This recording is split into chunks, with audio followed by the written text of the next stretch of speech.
Dax, obviously, some tough news last week, but talking with your teammates after the game, they praised the way you guys, you guys are such a tight knit group, but they praised the way you guys put your head down and just move forward and focus on the game. And how much have the coaching staff and JC helped with that? And you guys have such a tight knit group. What has helped you guys to just focus on the game and kind of forget about the outside noise?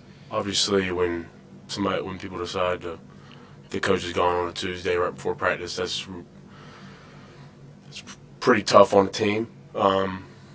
Especially right before practice. I mean, quite literally right before. But that doesn't matter. It's just that's just an event, and so all you can do is respond to that event, and that you get to choose the outcome. So really, our response was like, you can either have a negative response or a positive response. It ain't gonna be negative. Let's just have a positive. Like, so much stuff has been thrown at us this year. So much adversity has hit us. Like, so what? Now what? Like, it's just keep on going. Just pick it up, pick it back up. Just keep on going. It gets to a point where, like, I feel like this is preparing us for something else. Obviously, season one hasn't gone the way we wanted it, but you just got to believe in your heart that this is just preparing us for some later time in our life. If it's football, it's football. If it's life, it's life. If family, it's family. Like, we're getting stronger as a team, individually, and as our relationships with each other as a brotherhood. We're getting stronger as that. So. I know you always enjoy playing Virginia. How excited are you to get back there, especially after what happened in 2019? Yeah, I'm excited. I didn't really, I left a bad taste in my mouth last time I was there, running off the field. Wasn't very happy. A lot of disrespectful people rushing the field. So I would like to go up there and get this win. You can right a lot of wrongs with this one, and so I'm going to do everything in my power to make sure that we play a great game on Saturday.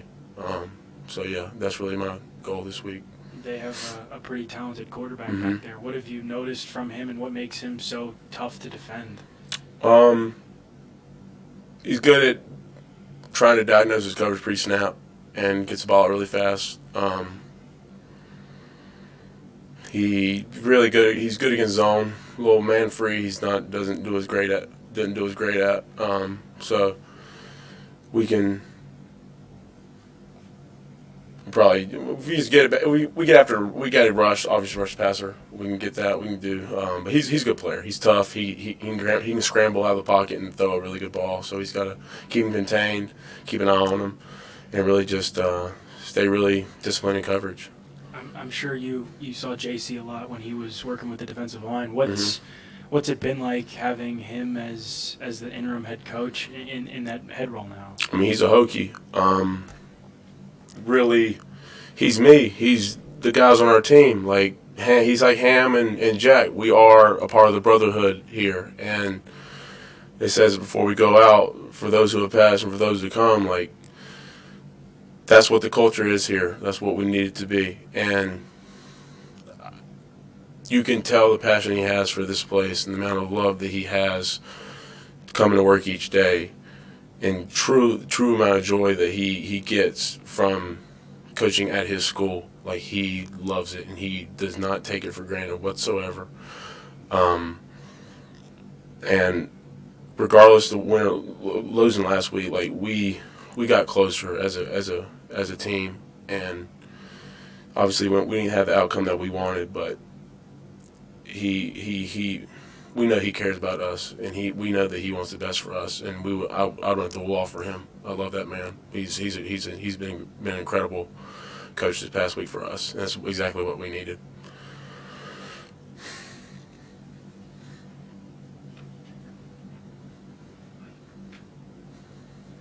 Dax, what are some of your memories at Scott Stadium, and how does that kind of stick with you as you go into this Saturday? I have a very vivid like memory of. I think they just kicked the field goal. We're going into like Mayday situation or last play of the game, just Hail Mary situation, and Bud's just sitting on the Gatorade cooler, and that tore my heart out, to be honest with you. Especially how it being his last game there, that picture just sticks with me probably for the rest of my life, and that not something I ever want to go through again. So I really would like to go there and play a really good game as a unit this week.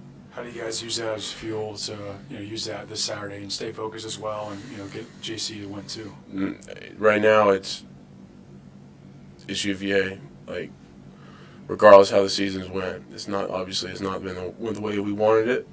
But like I said before, you can right a lot of wrongs with this one, and that needs to be our focus. Like, we still own this state. We are Virginia Tech. We will never be the lesser of those two universities. Those guys up the road, they don't have the culture we have. What we have here is something special, and we have to let that shine on Saturday and prove that to them and the whole state and get that back. And so that's what we're going to do. All right, we've got Aaron out on Zoom. Hey, Dax, I think when last season ended, just because of the protocols and the exhausting nature of that season, it made sense just to, end the year. I'm curious how eager you would be to play another game. I'd love to.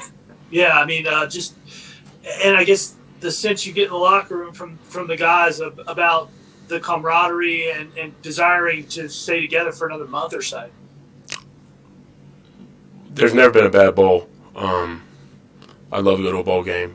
That losing the streak last year sort of upset me. That was what we had, but it's gone. But I want to start a new one. I want this. I want to, regardless of ball. I want to get this win this weekend, and that obviously with that comes a bowl. But I want this one this weekend.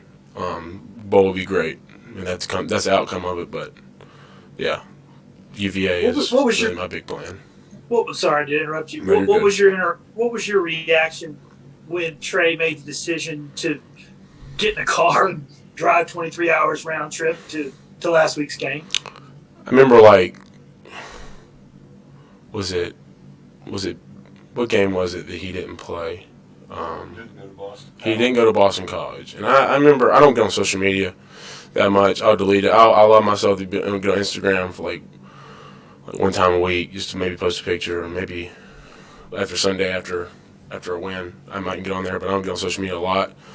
So I don't know, but I remember I saw some people saying man, does Trey even really want to play? Is that? And that was what are you talking about, man? This man actually has some medical issues going on, and to question his want to go out there and play, all that he's done for this university and all he's done for this school and for this program, that just didn't sit well with me. I mean, he's going out there, he has some serious issues going on. He drove all the way to Miami just to go out there and compete.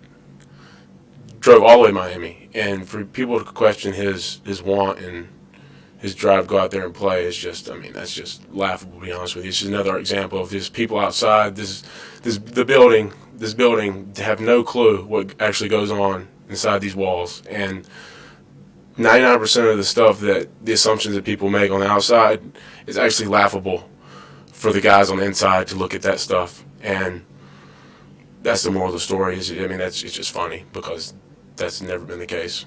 So. Thanks, man.